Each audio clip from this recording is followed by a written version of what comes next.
There we go. All right. So, hi everyone, thanks for joining.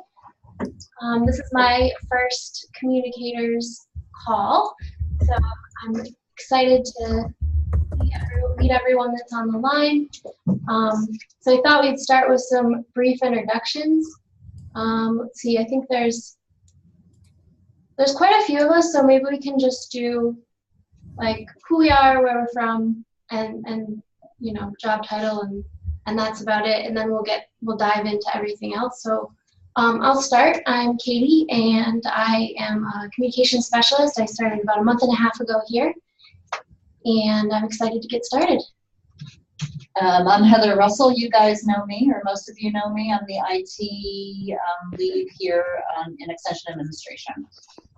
And I'm RJ Anderson. I'm the communication specialist working with Katie here in Extension Administration. Thanks. All right, I'm just going to go down the list as I see it. If you don't want to unmute, that's okay. Just say hi in the chat box and we'll jump over you. So the first person on the list is Charlie Payne. Can you say hello? Hello, I'm Charlie Payne. I am down here in Rockland County. I'm the communications coordinator. Great, thank you. And then I have SAV66. All right. Let's see.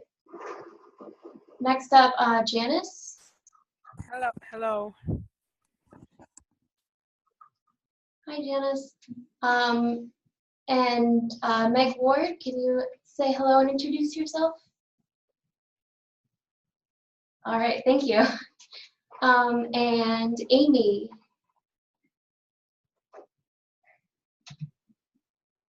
All right, and Carla. Hi, this is Carla. I've been doing communications in Steuben County for many, many, many years. Great, thank you. Okay, and Tara introduced herself in the chat. Lori. Hi, I'm Lori Davis. I'm a brand new systems communicator for Essex County. Great, thank you, Lori. Welcome. And Michelle. Hi, Michelle Ledoux. I'm the Executive Director in Lewis County.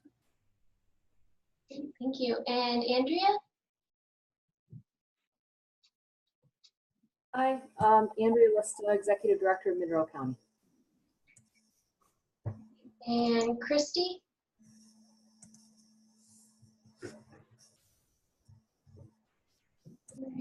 And Lisa?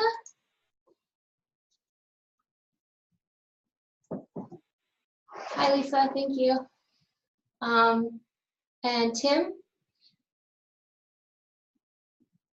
There he is in the chat. Yep. Hi, Tim. All right, and I think last is Courtney. Hi, I'm Courtney Jenny here at CCE Oneida County, the communications coordinator here. Great, thank you. If there's anyone I missed, please speak up and let us know you're here. Alrighty, thank you. Okay, so basically, I think the plan for today is, we just did introductions. I thought we would just do a quick overview of what the topics were from the systems conference, the topics that related to communications. And then for each one, we'll do a quick discussion of what was covered, and then we'll dive into any ideas or questions that have arose since those sessions. So basically, we had three main areas of topics for the communications sessions. We had a couple social media, one on video, and one on branding. So we'll just go in order and start with branding. Pull up my slides so I can see my notes. So I'll summarize the first two, and then I'll turn it over to RJ to summarize the second two, but I think we'll pause after each one to discuss them in more detail. So the branding, the CCE branding session was basically a walkthrough of the brand site. We briefly reviewed the branding guidelines from the university, and then the tools that we have on the CCE branding site for implementing. branding changes. So, you know, I'd just like to open it up.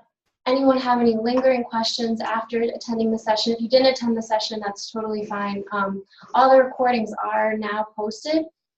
So if you want to go back and watch one, they're up there. Any resources that went along with the sessions are also posted now on the conference site. So yeah, I'll just turn it over to anyone that wants to take the floor and ask the questions, have an idea, anything, anything along those lines. I did include also a slide of some of the questions that came up. In case there's some of these that we want to go through. A couple of things that, feel free to interrupt me at any point, you know, I'll just keep blabbling on unless someone interrupts me.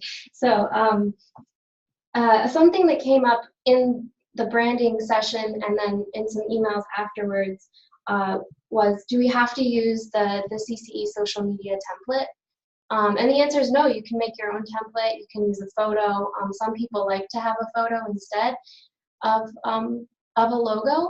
Logos are obviously great for some things, and some people prefer photos for avatars. So totally your discretion there. And another question that has come up a few times is whether or not we need to update branding right away. You obviously don't need to drop everything and update branding on all of your materials, but just keep the branding guidelines in mind when you're updating is really the most important thing. So if you have updated things and you want to make sure that they align with branding guidelines, you're welcome to send them to the communications email address and I'll take a look. And if I don't know, I will reach out to the university to get their input. And that goes for merchandising as well. I know there's been some questions in the communications mailbox about merchandising, and I've been emailing with the university brand folks about merchandising guidelines so that I can kind of understand them better too. So if you have questions about that. Anything, any ideas, questions, anything about branding before we move on? Heather must have done an awesome job. I guess I did. I know, and I sort of inherited that job from somebody else. We're always happy to answer your questions. You know, don't be shy. And obviously, we're not the police. We're not going to go around and, you know, tell you that this flyer that you did is out of guideline. But you know, please pass stuff by us if you have any questions. The guidelines are very they're vague in a way, and they're vague on purpose, mainly because the university guidelines are a little bit vague. It leaves you a lot of room to you know, to come up with your own designs of things. And if you come up with good stuff, please share them too. We like to see them. We like to be able to share them. A lot of times we get questions from folks like you guys out in the counties who want to see what people are doing on their annual reports or on their flyers or on their signs or whatever. And we are happy if you guys share them with us. We're happy to share them with others if you don't mind. So keep that in mind too.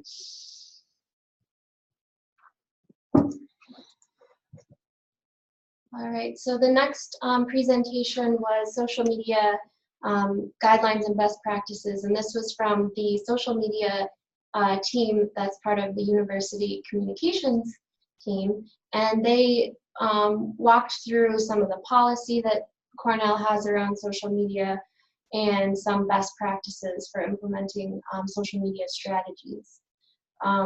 So I've linked in this slide to all of the materials that they provided.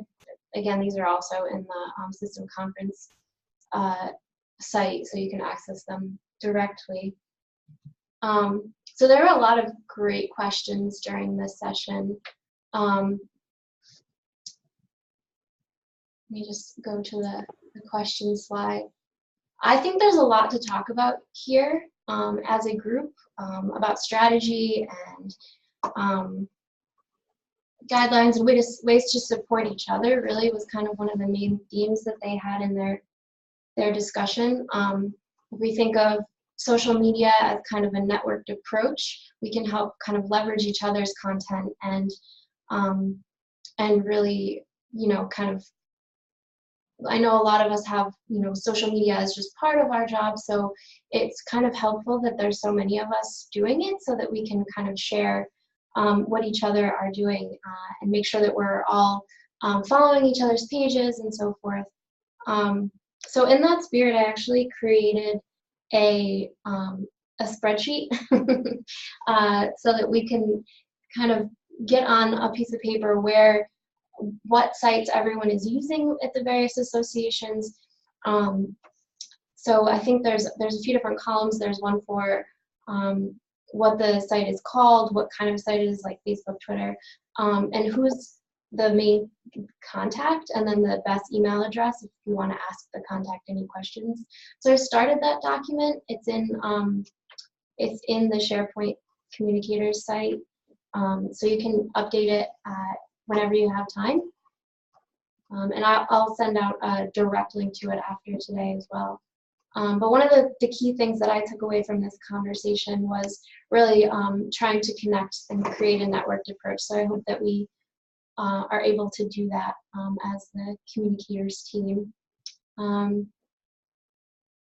Does anyone have any ideas, suggestions about ways that we can better network with each other on social media?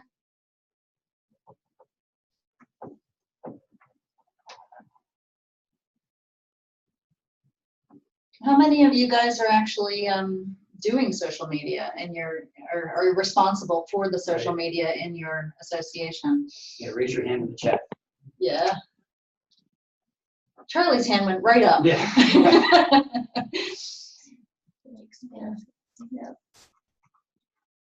See a few. Yeah. And how many of you may have attended the Cornell University social media best practices session? This one that This Katie was one, talking yeah. about? Yeah.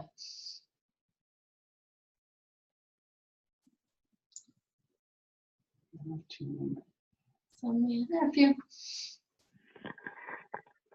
Again, they are recorded, so if you do social media and you weren't able to get to this session, and you have 45 minutes to listen to a recording, please go to the conferences.cce site and take a listen. It's nice when we were able to get the Cornell folks in the room, Yeah. To answer questions. Sometimes it's a hindrance. Sometimes they don't know exactly who they're dealing with, but a lot of times they are pretty helpful. Yeah, and actually to that point, there was some discussion after that presentation about their recommendations around about implementing the university social media policy specifically, and something that they called house rules. And for those of you that know what I'm talking about, there's going to be more clarification coming on that soon.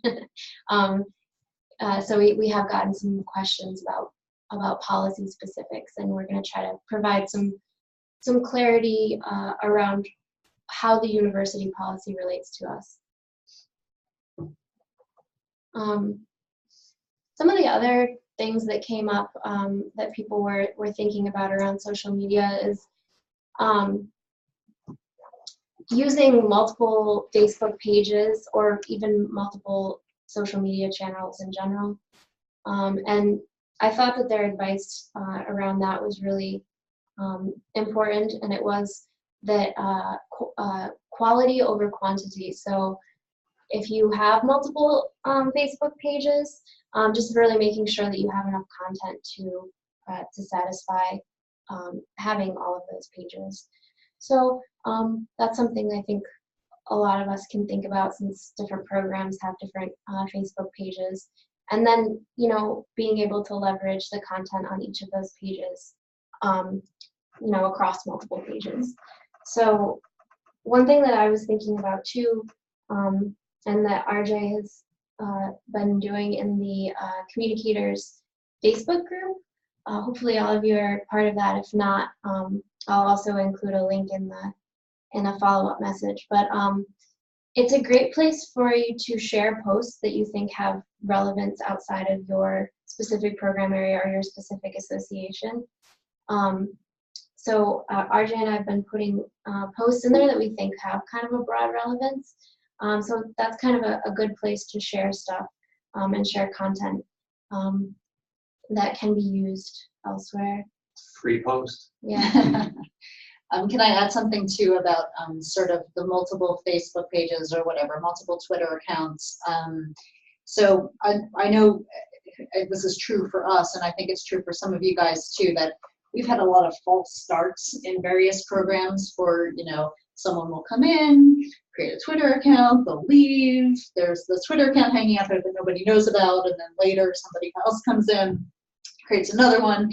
Whenever possible, if you guys can like clean those up for your own associations. Sometimes it's not possible, I realize, because sometimes it's like attached to someone's personal account, and that's really hard to get around. But obviously, from a PR standpoint, it's really good to clean up the old stuff, right? You don't want you know, your old account to be found by people, by constituents. I mean, you want your fresh stuff to be found. So.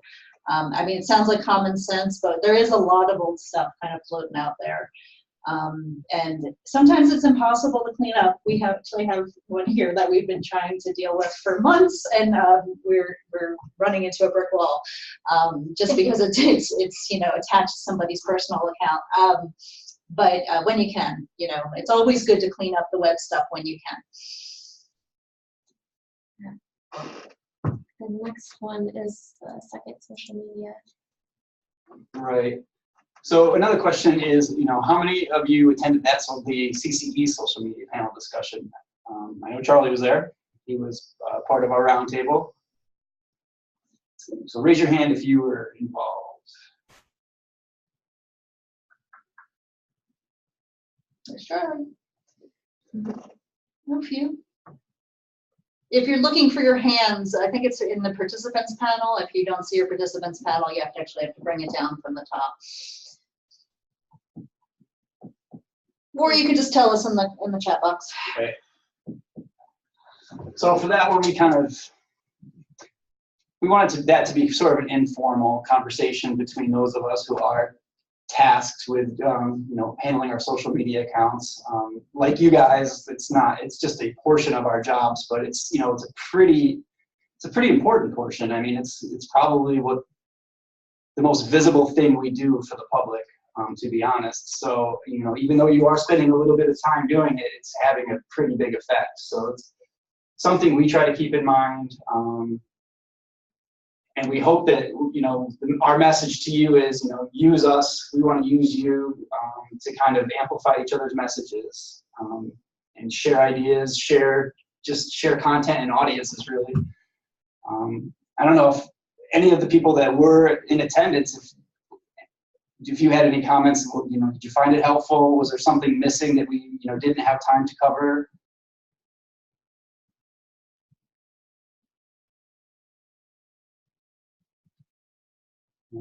And is the recording for this one also up on the Should conference be, site? yeah. Yes, okay. Yeah, we plan in these communicators calls, we're hoping to kind of tackle more of our social media issues and try to be more specific in the stuff that we covered. The roundtable panel was pretty general.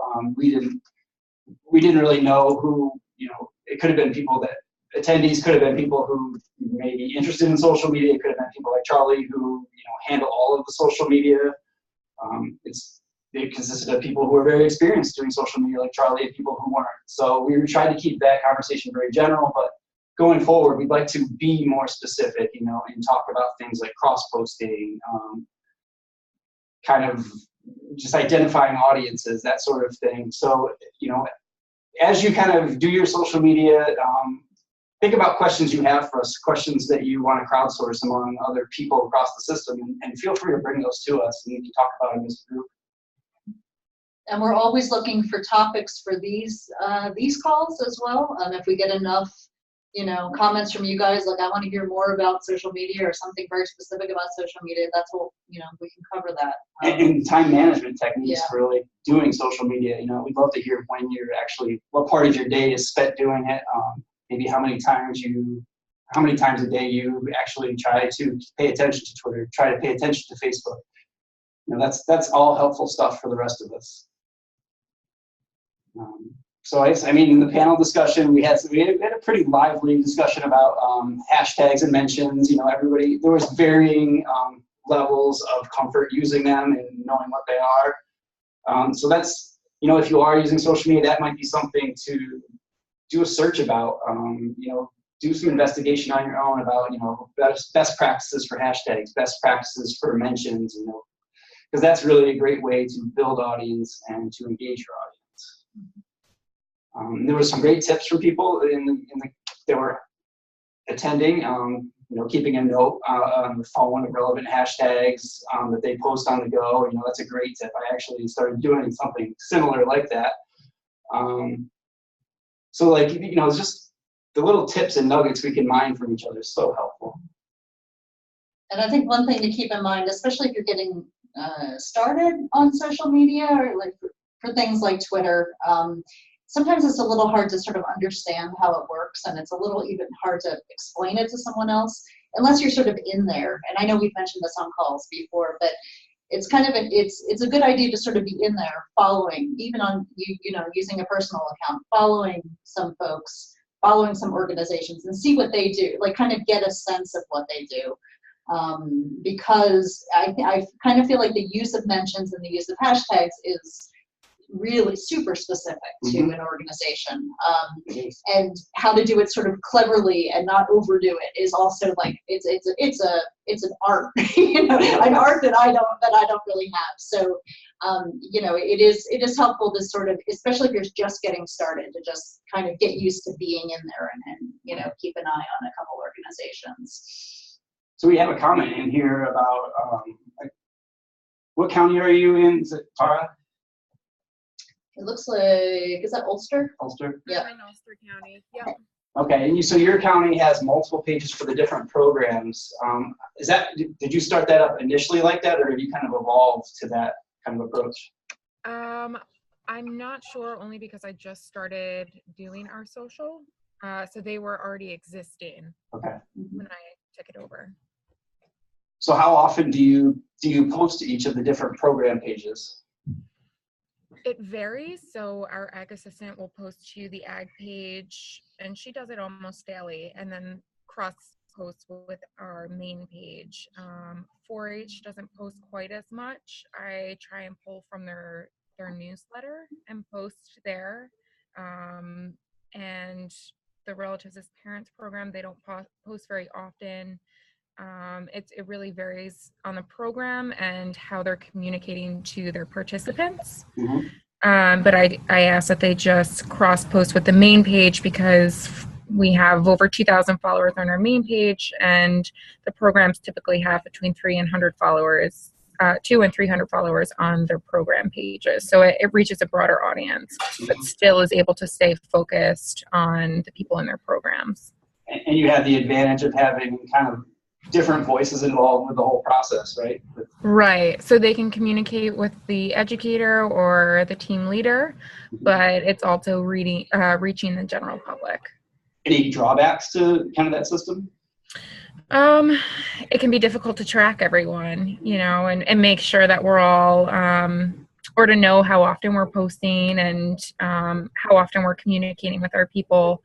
But if the system works correctly and they're posting on the main page, then I can kind of see that. But it's just keeping within those new branding rules, if you will, and making sure we're all staying on track with that. Right. That's great. And then Meg, that's something that you also do?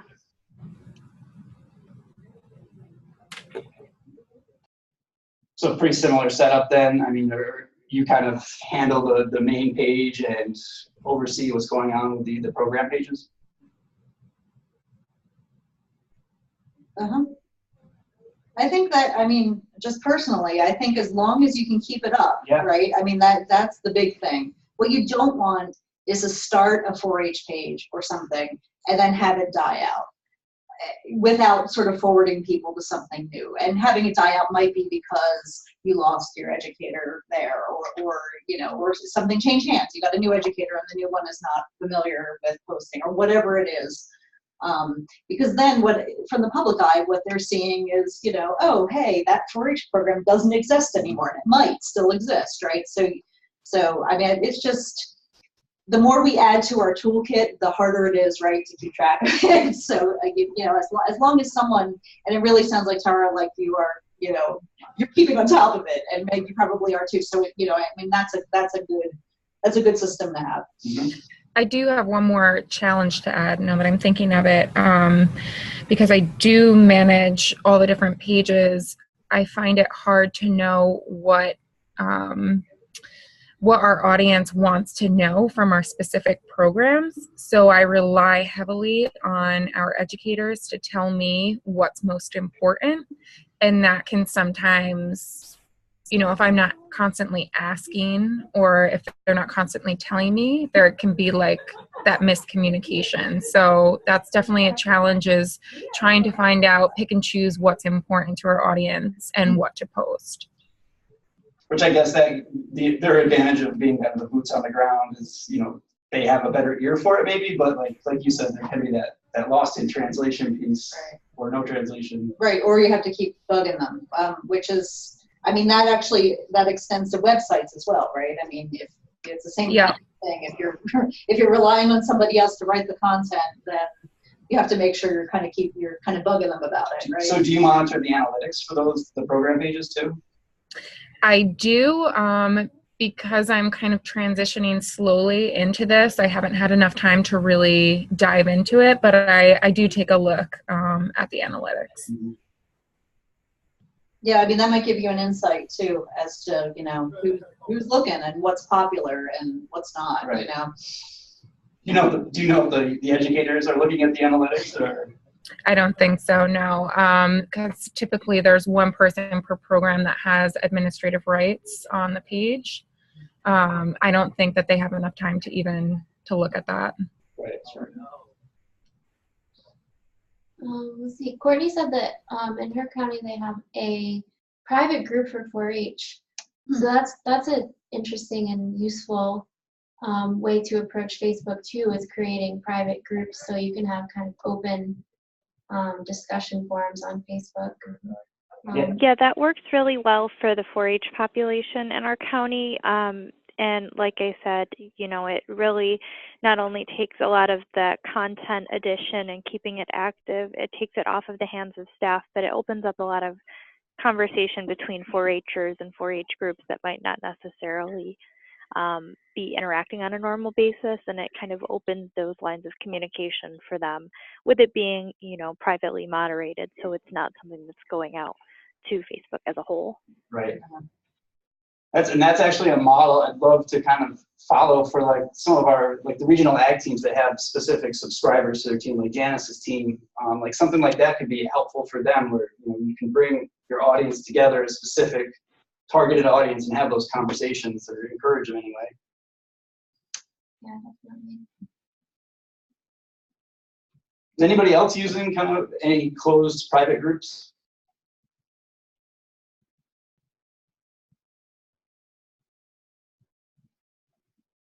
No. Right. Ready to talk about video? Let's talk about video. All right. So our video session, that was another lively discussion. A roundtable of, I think we had 4 people: Charlie, myself, Matt Hayes from Cal, and Jen Thomas Murphy from the Cornell Crops program, Field Crops program. And that one, you know, that was another basic primer, just about how to tell your story using video, kind of the importance of video as a social media tool, and how it really, you know, video is king when it comes to attracting audience and engagement. But it also, you know, there's this perceived barrier of entry for video, how it can be, you know, it's this daunting thing that we don't know how to do. But in our conversations, it boiled down to, you video, it doesn't have to be, the video that we're posting, the video that we're making, especially for social media, it doesn't have to be super slick. It can be 1 to 2 minutes telling a story, like what Charlie put together, just with images and a little bit of music, and his audio voice told the story about using the dangers of road salt. So stuff like that can have a huge impact, but it's really, it takes some effort, but not as much as we may think it does. So I don't know, we were hoping that that session just kind of kickstarted some conversations about how to get more out of video, and it's something we'll probably pursue in these communicators calls. We're looking to roll out some educational programming here in probably a couple months, teaching people how to create smartphone videos or videos with their smartphones. 1 to 2 minute videos that you can edit using very simple Adobe Spark software, and then share immediately to YouTube and some of the social media channels like Twitter and Facebook. So that's a conversation that's going to continue. We're hoping to put tools in people's hands across the system, and you guys will probably be a big part of that, delivering that education. So yeah, it's coming. It's a good point that Meg raised about videos and people watching with the sound off often. I definitely do that. Yep. Just curious, how many of you were, attended the video session? Raise your hand in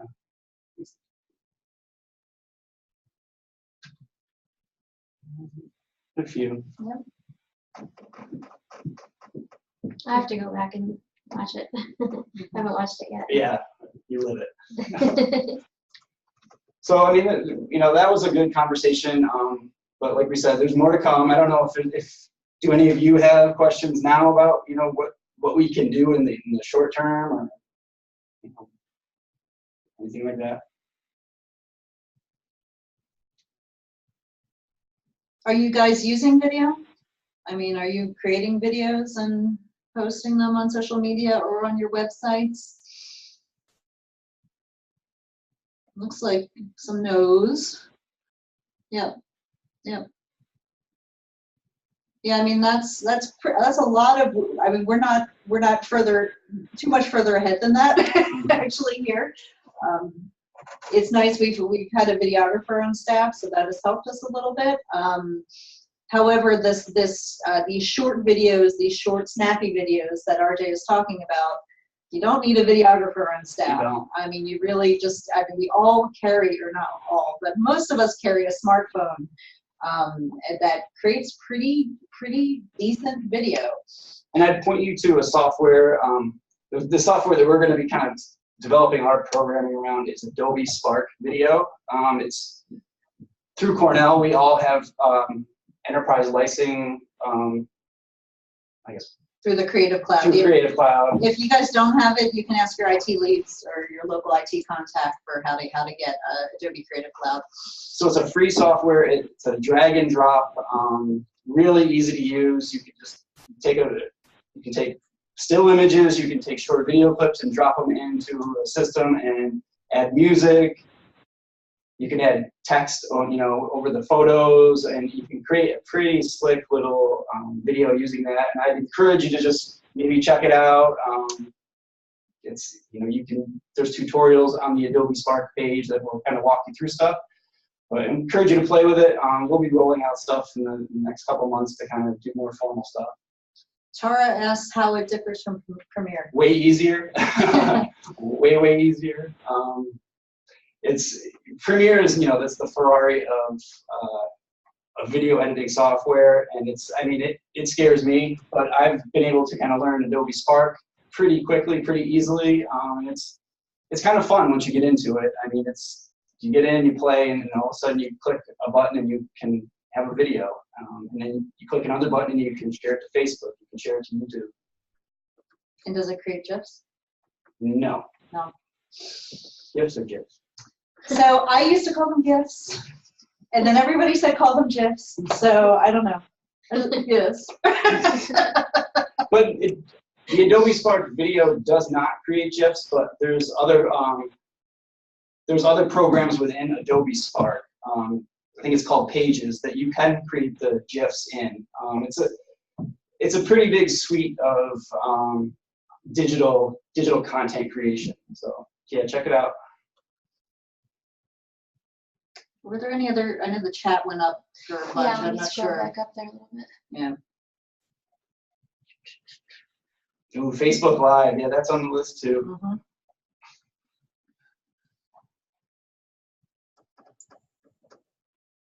Yeah. Carly, would you want to talk a little bit about how you use that and what kind of benefits you think it has for your audience?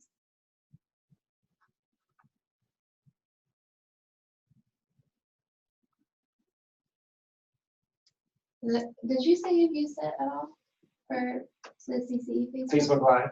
Yeah. No, not yet. I've never used it personally either. It's hard to keep up with the number of tools. It is. That's a challenge. This is Tara. I want to chime in on Facebook Live because it's something we've been talking about in our county recently. We were thinking about pre-recording some of our classes and then putting them up on Facebook Live and having an interactive discussion with our viewers. Is that something that anyone else has thought about doing? That's a neat idea. Yeah. That's something that does work really well when you have the people. That's the only caveat. Like for me, I don't have a lot of staff hours to devote to those kind of things. So it would be me answering and interacting, and I'm not the content expert. So that's where I end up having trouble because I can't always get my educators involved. But that would be something that works really well. I've seen it for other organizations entirely that do similar things, and they seem to work pretty well. That's cool.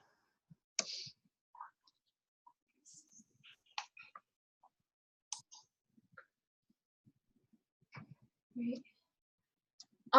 Well, that is actually all we had planned for today. I guess the next step is kind of looking for topics to discuss in future months. If anyone has any communications related topics that you want to brainstorm or that you want to share with everyone, please, either share them now or you can send an email to me or the communicator or communications mailbox, and we can get them on the list. We will be having one on accessibility. Not sure if it's going to be next month or a month after that, but that's a topic. RJ and I were talking about doing one specifically about Facebook events, because there's some associations seem to have really good success with their events postings. And that's when we would need a lot of input from you all. We don't really do Facebook events up here, so I'd like to hear from those of you who are doing it and having success with it. Maybe something we can share with others who are thinking about it.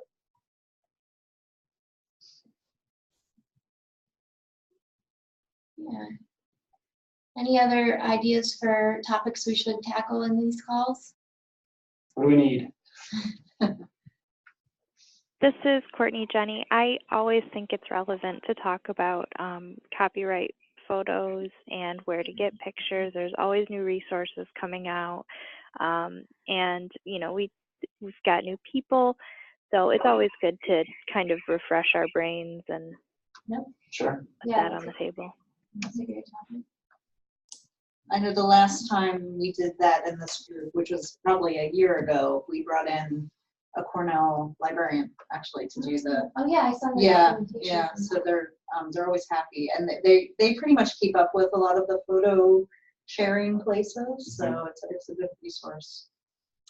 One thing that I think Cornell proper just did in like actual accessibility for different levels of ability workshop, and they brought up quite a bit on like the readers that visually impaired people use that read PDFs and websites to them, and how you need to structure things to make it accessible to those readers.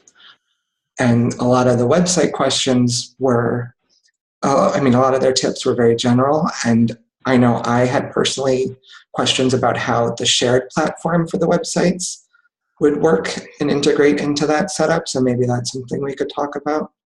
Are you talking, Charlie, about the Think Topography sites? Yes. Okay. And Sandy, we might be hitting you up at some point if you're on. I thought I saw her on earlier, but maybe she dropped off. Yeah, I mean, that's definitely something we can try to pursue. Accessibility is a huge topic right now on campus, and we're going to be pushing as much as we can at you guys when we hear about trainings.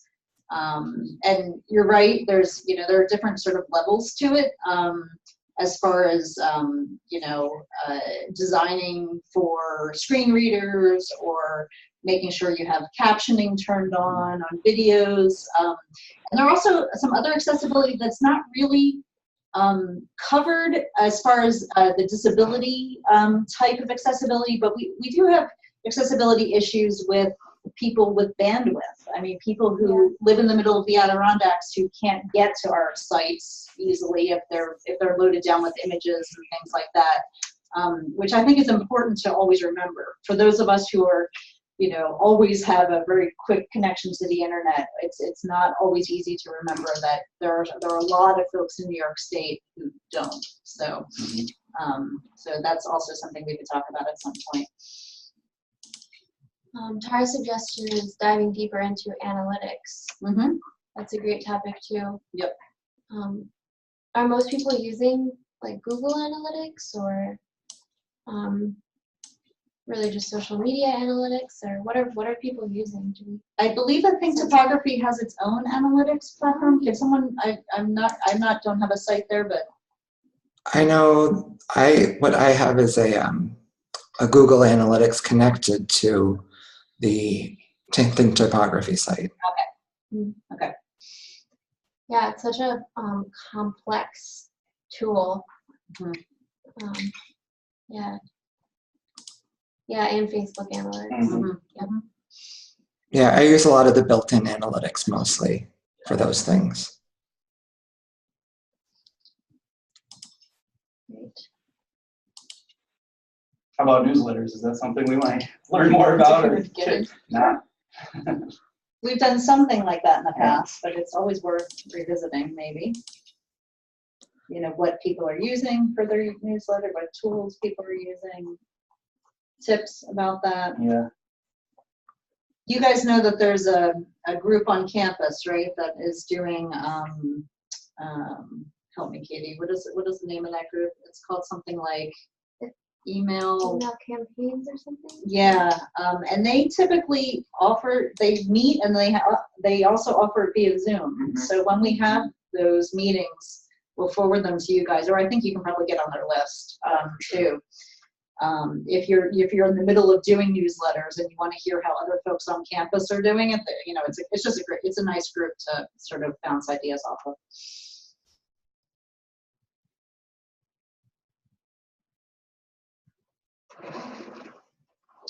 Press releases. Mm-hmm. Yeah.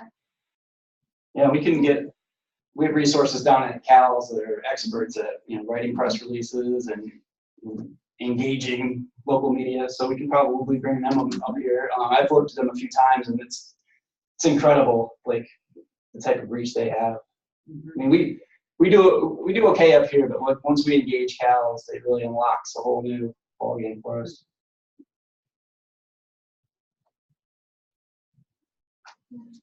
That's a great list of topics. Yep. 1, 2, 3, 4, 5. Nice. All right.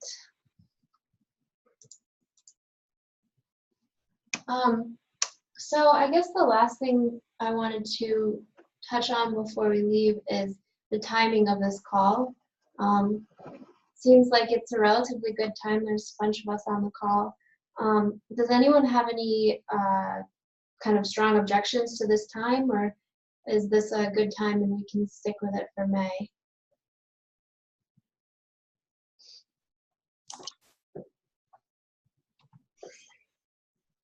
I don't see an objection. Is there a better Nice. All right, I think we'll stick to this time slot then. And if it gets to be an issue, then we can, reassess. All right. Anything else anyone wants to discuss before we adjourn? Morning is better. Morning is preferred. All right. We could do an alternating morning, afternoon, I don't know, something like that. Or we could try morning and see. I think it used to be morning. I kind of feel like they used to be, like 11 or something, so, yeah. I know this one was hard to get on the calendars. Yeah. It's been kind of a busy time. And I also want to thank everyone for coming and encourage you to reach out to me if you have, just to say hello even. I'd love to be able to have a better sense of all of the communicators beyond just having, lists. So please feel free to reach out and say hello anytime. You can send me an email personally, and I'm also I'm the first point of contact for the communications mailbox. So I'm probably going to be the person that responds there. Although I don't work on Fridays, so if there's a delay in getting back to you, that's probably why. Or that I'm searching down RJ or Heather to ask them questions and need some time to get back to you. But and feel free to reach out to me into the communicators mailbox with story ideas. We're hopefully going to be getting back out in the field and trying to tell your great stories. So if you have any tips, let me know. Tara mentioned getting articles written by educators and staff into local papers and magazines. You can send some of those directly to us, and we can see what we can do with those. And also just any ideas you have for stories, maybe some great impact stories affecting your communities. We'd love to hear them, love to help tell them. And what's the best way for them to get those to you? Is it the CCE Communications mailbox? That's probably a good way to do it. That way Katie and I both see it. Yeah. And if you get some good press in your local newspapers and magazines that you want, share that with us too. Like we do kind of monitor the news, but our kind of news feeds miss things. So definitely let us know if there's something cool in one of your local newspapers that you think would be good for us to share. And insider submissions too, if you want something to go in the Extension Insider. That's primarily an internal audience for other educators and other people within the system. So keep that in mind, but definitely send submissions for that our way too. Anything else we want to? All right. Anything else from anyone on the line? All right, well, great. Keep in touch, and I guess we'll hopefully talk before next month, but if not, we'll talk again in a month. Thank you, everybody. Thank you for joining. Bye, everyone. Thank you.